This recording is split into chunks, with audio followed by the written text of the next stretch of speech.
नमो भगवते वासुदेवाय। राधे राधे, हरे कृष्णा। स्वागत है आपका हमारे चैनल त्योहार गाइड पर। भक्तों, मार्गशीर्ष मास माहात्म्य की इस दिव्य कथा श्रृंखला में हम नित्य प्रति एक एक अध्याय का रसपान कर रहे हैं। कल हमने 9वें अध्याय की वह परम दिव्य कथा सुनी जिसने यह सिद्ध कर दिया कि इस मास में अहंकार से किया गया तप और दान भी व्यर्थ हो जाता है। हमने वेदमाली नामक अहंकारी ब्राह्मण की कथा सुनी जिसने भक्त अपराध किया, परंतु अनजाने में ही इस कृष्ण मास में कृष्ण स्वरूप श्रीमद् भागवत कथा का एक श्लोक सुन लिया और उस अज्ञात पुण्य के बल पर वह नरक जाने से बच गया और बैकुंठ धाम को प्राप्त हुआ। आज भक्तों, हम इस कथा यात्रा के श्री मार्गशीर्ष मास माहात्म्य के 10वें अध्याय में प्रवेश कर रहे हैं। जब देव ऋषि नारद ने प्रातः स्नान, तप, दान, नाम जाप, यमुना स्नान, तीर्थ और कथा श्रवण, ज्ञान यज्ञ इन सभी मार्गों की महिमा सुन ली, तब उनके मन में इस व्रत को संपूर्ण करने की विधि जानने की जिज्ञासा उत्पन्न हुई।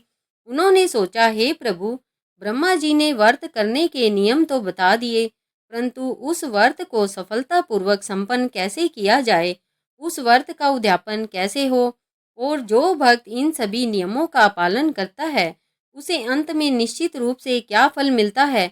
आज का यह अध्याय इसी उद्यापन विधि और संपूर्ण फल श्रुति को समर्पित है। तो चलिए अपने मन को एकाग्र कर कर और यह जानने के लिए कि इस कृष्ण मास, इसकी तपस्या का अंतिम फल क्या है, भगवान श्री कृष्ण के परम धाम गोलोक का ध्यान करते हुए इस परम दिव्य कथा का रसपान करते हैं। श्री सूत जी महाराज नैमिषारण्य में बैठे शौनकादिक ऋषियों से कहते हैं, हे ऋषियों, जैसा कि ब्रह्मा जी नारद जी को सुना रहे हैं, जब परम पिता ब्रह्मा जी ने देव ऋषि नारद को भागवत कथा श्रवण को सर्वश्रेष्ठ साधना या सर्वोच्च भक्ति के रूप में स्थापित कर दिया, तब देव ऋषि नारद का हृदय ज्ञान के प्रकाश से भर उठा। वे भगवान की लीलाओं का स्मरण कर कर आनंदित हो उठे, परंतु उन्होंने कलयुग के जीवों के कल्याण के लिए इस व्रत विधान को पूर्ण करने हेतु पुनः हाथ जोड़कर अपने पिता ब्रह्मा जी से एक और अंतिम गूढ़ प्रश्न पूछा। हे पिताश्री, हे सर्वज्ञाता, आप धन्य हैं। आपने मार्गशीर्ष मास में किए जाने वाले सभी दिव्य कार्यों, जैसा कि अध्याय 2 में बताया गया, की महिमा मुझे विस्तार पूर्वक सुना दी है। मेरा मन अब संतुष्ट है और आत्मा आनंदित है। परंतु हे प्रभु, मेरे मन में केवल एक ही शंका शेष है। जो भक्त इन सभी नियमों का या इनमें से किसी एक नियम का भी पूरे मार्गशीर्ष मास में श्रद्धा पूर्वक पालन करता है, वह अपने उस मास पर्यंत व्रत को संपन्न यानी पूरा कैसे करे। हे ब्रह्मदेव, नारद जी ने पूछा, कृपया करके मुझे इस मार्गशीर्ष मास के व्रत के उद्यापन विधि के बारे में बताइए। इस व्रत का समापन किस तिथि को करना चाहिए, उस दिन क्या क्या करना चाहिए और उस उद्यापन सहित व्रत को करने का अंतिम फल क्या है। कृपया कर कर यह संपूर्ण रहस्य मुझे समझाइए। हे ऋषियों, सूत जी कहते हैं, अपने पुत्र नारद के मुख से उद्यापन विधि जैसा अंतिम और महत्वपूर्ण प्रश्न सुनकर परमपिता ब्रह्मा जी अत्यंत प्रसन्न हुए। वे बोले, हे पुत्र नारद, तुमने इस महात्म्य का मुकुट पूछ लिया है। कोई भी व्रत, कोई भी तप बिना उद्यापन के अधूरा और निष्फल माना जाता है। उद्यापन ही वह अंतिम मोहर है जो तुम्हारे व्रत को सिद्ध करती है। तो सुनो, मैं तुम्हें इसकी सरल और अचूक विधि बताता हूँ। ब्रह्मा जी ने अंतिम दिवस की महिमा बताते हुए कहा, हे पुत्र, इस मार्गशीर्ष मास का जो अंतिम दिवस है यानी मार्गशीर्ष पूर्णिमा, अगन महीने की पूर्णिमा, वही इस व्रत के उद्यापन के लिए सर्वश्रेष्ठ तिथि है। यह पूर्णिमा कोई साधारण पूर्णिमा नहीं है, यह चंद्रदेव की पूर्ण कलाओं का दिन है। इसी पवित्र पूर्णिमा की तिथि को भगवान श्री हरि विष्णु ने त्रिदेव स्वरूप यानी ब्रह्मा विष्णु महेश में महर्षि अत्रि और माता अनुसुईया के पुत्र के रूप में अवतार लिया था, जिन्हें संसार भगवान दत्तात्रेय के नाम से जानता है। अतः यह दत्तात्रेय जयंती भी कहलाती है। इस दिन जो भक्त प्रातः स्नान, जैसा कि अध्याय 2 में बताया है, करता है, उसे अन्य दिनों के स्नान से लाख गुना अधिक पुण्य फल प्राप्त होता है। ब्रह्मा जी ने उद्यापन की विधि समझाते हुए कहा, हे नारद, जो व्रती इस व्रत का उद्यापन करना चाहे उसे मार्गशीर्ष पूर्णिमा के दिन प्रातः काल में हो सके तो यमुना जल से स्नान करना चाहिए। स्नान के पश्चात उसे एक विद्वान पुरोहित यानी पंडित जी को बुलाकर एक मंडप यानी चौकी की स्थापना करनी चाहिए। उस मंडप पर अष्टदल कमल बनाकर कलश की स्थापना करनी चाहिए और उस कलश पर भगवान श्री कृष्ण और माँ लक्ष्मी या राधा कृष्ण की प्रतिमा यानी मूर्ति को स्थापित करना चाहिए। तत्पश्चात यानी इसके बाद भगवान का षोडशोपचार पूजन यानी 16 प्रकार से या पंच उपचार पूजन यानी 5 प्रकार से करना चाहिए। भगवान को पीले वस्त्र, तुलसी दल, सुगंधित पुष्प और ऋतु फल अर्पित करने चाहिए। पूजा के पश्चात हे नारद, इस उद्यापन का मुख्य अंग है हवन यानी यज्ञ। व्रती को अपने पुरोहित के साथ मिलकर अग्नि स्थापना करनी चाहिए और तिल, जौ, चावल यानी अक्षत और शुद्ध घी को मिलाकर भगवान विष्णु के 12 अक्षर यानी 12 अक्षर वाले महामंत्र ओम नमो भगवते वासुदेवाय का जाप करते हुए कम से कम 108 यानी 108 आहुतियाँ देनी चाहिए। हवन के पश्चात व्रती को ब्राह्मण भोज कराना चाहिए। इस उद्यापन में 12 ब्राह्मणों को या कम से कम एक ब्राह्मण और ब्राह्मणी यानी पति पत्नी के जोड़े को विष्णु लक्ष्मी का स्वरूप मानकर आदर सहित भोजन यानी विशेषकर खीर, पूड़ी और चने की दाल कराना चाहिए। ब्रह्मा जी ने दान की महिमा पर बल देते हुए कहा है, हे नारद, जब ब्राह्मण भोजन कर कर तृप्त हो जाए तब व्रती का अंतिम कर्तव्य है महादान, क्योंकि दान के बिना उद्यापन अधूरा है। व्रती को अपनी श्रद्धा और सामर्थ्य यानी शक्ति के अनुसार उन ब्राह्मणों को दान दक्षिणा देनी चाहिए। इस मार्गशीर्ष उद्यापन में जो दान सर्वश्रेष्ठ माने गए हैं वे है स्वर्ण दान यानी सोने का दान। जो भक्त स्वर्ण यानी सोना दान करता है उसे देवगुरु बृहस्पति की कृपा से दिव्य ज्ञान की प्राप्ति होती है।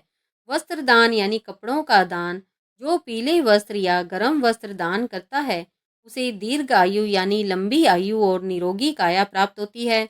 अन्न दान यानी अनाज का दान, जो अन्नदान करता है उसके घर में माँ अन्नपूर्णा का वास होता है, उसके भंडार कभी खाली नहीं होते।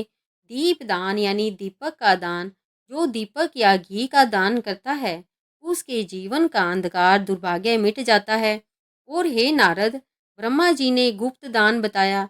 जो भक्त इस उद्यापन में भगवान को प्रिय शंख का दान करता है या यमुना जल से भरे कलश यानी घड़े का दान करता है या सबसे बढ़कर श्रीमद् भागवत पुराण की पुस्तक का दान करता है, हे पुत्र, उसके पुण्य फल का वर्णन करने में तो मैं यानी ब्रह्मा भी असमर्थ हूँ। परम पिता ब्रह्मा जी ने देव ऋषि नारद की सभी शंकाओं का समाधान करने के पश्चात इस मार्गशीर्ष माहात्म्य का अंतिम फल यानी फल श्रुति का वर्णन करते हुए अपनी दिव्य वाणी को विराम दिया। वे अत्यंत प्रसन्नचित्त होकर बोले, हे पुत्र नारद, अब तुम उस परम पुण्य का श्रवण करो जो इस संपूर्ण मास का अंतिम फल है। तुम ध्यान से सुनो। जो कोई भी भाग्यशाली मनुष्य, चाहे वह स्त्री हो या पुरुष, इस कृष्ण स्वरूप मार्गशीर्ष मास में अपनी देह यानी तन को शुद्ध करने के लिए घोर शीत या ठंड की परवाह ना करते हुए प्रतिदिन प्रातः स्नान करता है, जो भगवान श्री हरि को प्रसन्न करने के लिए प्रतिदिन शंख पूजा यानी अध्याय 2 में करता है और उस पवित्र शंख जल से उनका अभिषेक करता है, जो अपने मन को शुद्ध करने के लिए व्रज की गोपियों के समान अनन्य प्रेम भक्ति यानी अध्याय 3 और 4 में बताया अपने हृदय में धारण करता है, जो अपने धन को शुद्ध करने के लिए दरिद्र नारायण की सेवा में अन्न दान और वस्त्र दान करता है, जो अपनी वाणी को शुद्ध करने के लिए निरंतर अपनी जीवा से हरि नाम यानी अध्याय 6 में बताया का अखंड जाप करता है, जो अपने मन को शुद्ध करने के लिए तामसिक आहार का त्याग कर कर केवल सात्विक आहार ग्रहण करता है, जो तीर्थ शक्ति पाने के लिए कृष्ण प्रिया माँ यमुना स्नान का पुण्य लेता है और इन सब से बढ़कर जो अपनी आत्मा को शुद्ध करने के लिए श्रीमद् भागवत कथा का श्रवण यानी सुनना अध्याय श्लोकों में बताया करता है। और इस प्रकार इन सभी तप, दान, जाप और ज्ञान यज्ञ को करने के पश्चात अंत में पूर्णिमा के दिन, जैसा मैंने तुम्हें अभी बताया, शास्त्रोक्त उद्यापन विधि के साथ अपने इस मास पर्यंत यानी महीने भर के व्रत को संपन्न यानी पूरा करता है। हे नारद, वह आत्मा गंगा स्नान से भी अधिक पवित्र हो जाती है। उसके इस जन्म के ही नहीं बल्कि ब्रह्म हत्या यानी सबसे बड़ा पाप जैसे करोड़ों जन्मों के महापाप भी उसी क्षण भस्म हो जाते हैं। ऐसे भक्त के पितर जो नरक की यातना भोग रहे होते हैं, वे भी तत्काल मुक्त होकर स्वर्ग लोक को प्राप्त हो जाते हैं। ऐसे भक्त को अपने जीवन में कभी यमराज यानी मृत्यु देव के भयंकर दूतों का भय नहीं सताना पड़ता। उसके प्राण लेने के लिए स्वयं भगवान विष्णु के पार्षद दिव्य विमान लेकर आते हैं। वह भक्त इस मृत्यु लोक में अखंड सौभाग्य, अटूट धन और पूर्ण आयु को भोग कर अंत में नरक या स्वर्ग नहीं बल्कि वह सीधे गोलोक धाम को जाता है, जहाँ उसे भगवान श्री कृष्ण की नित्य लीला में उनका सखा या सखी बनकर सेवा करने का परम सौभाग्य प्राप्त होता है। इस प्रकार श्री सूत जी महाराज ने नैमिषारण्य में बैठे शौनकादिक ऋषियों को बताया कि कैसे परम पिता ब्रह्मा जी ने देव ऋषि नारद जी को मार्गशीर्ष मास के उद्यापन की विधि और उसकी संपूर्ण फल श्रुति का यह अमोघ महात्म्य सुनाया। भक्तों, यह था मार्गशीर्ष महात्म्य का 10वां अध्याय। इस अध्याय ने हमें यह सिखाया कि भक्ति का आरंभ नियम जितना महत्वपूर्ण है, भक्ति का अंत उद्यापन और समर्पण भी उतना ही महत्वपूर्ण है। इस अध्याय ने हमें दान, यज्ञ और व्रत पूर्ति का सच्चा मार्ग दिखाया है। उम्मीद है कि आपको मार्गशीर्ष महात्म्य के 10वें अध्याय की यह दिव्य, विस्तृत और भावपूर्ण कथा पसंद आई होगी। उद्यापन और फलश्रुति की महिमा सुनने के बाद नारद जी के मन में क्या कोई और जिज्ञासा शेष रही, या ब्रह्मा जी ने उन्हें कोई और दिव्य आख्यान अर्थात कथा सुनाया? यह सब हम जानेंगे कल 11वें अध्याय की परम दिव्य कथा में। यदि यह कथा आपके हृदय को छू गई हो और आपके मन में भी इस उद्यापन विधि के प्रति श्रद्धा जागृत हुई हो तो कृपया इस प्रस्तुति को अपना लाइक देकर स्नेह दिखाए। इस पुण्य कथा को अपने तक ही सीमित ना रखें, इसे अपने परिवारजनों और मित्रों के साथ साझा अवश्य करें। और यदि आप हमारे चैनल त्योहार गाइड पर नए हैं या अभी तक नहीं जुड़े हैं तो भविष्य में आने वाली सभी एकादशी, प्रदोष, पूर्णिमा और अन्य दिव्य कथाओं को सुनने के लिए चैनल को सब्सक्राइब कर ले। और कमेंट बॉक्स में जय श्री कृष्ण या राधे राधे, ओम नमो भगवते वासुदेवाय लिखना ना भूले।